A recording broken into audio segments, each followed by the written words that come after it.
I've titled this lecture, Revolutions, Tyrants and Wars. It sounds like a terrible title, but that's exactly what it's about.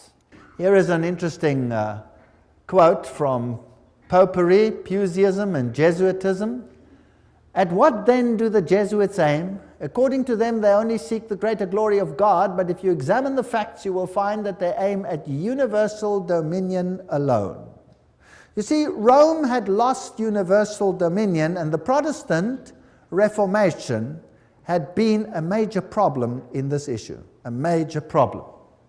They have rendered themselves indispensable to the Pope, who without them could not exist, because Catholicism is identified with them.